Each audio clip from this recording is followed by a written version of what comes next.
friend of me is OUKITEL OKT1, and today I would like to show you how you can change the food apps on this device.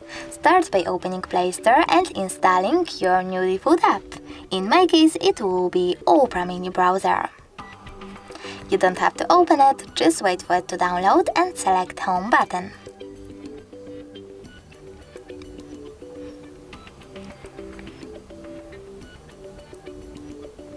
After that, access device settings and choose apps and notifications.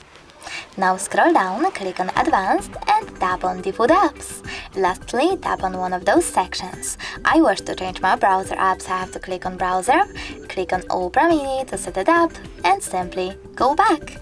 As you can see, after that, my default app has changed.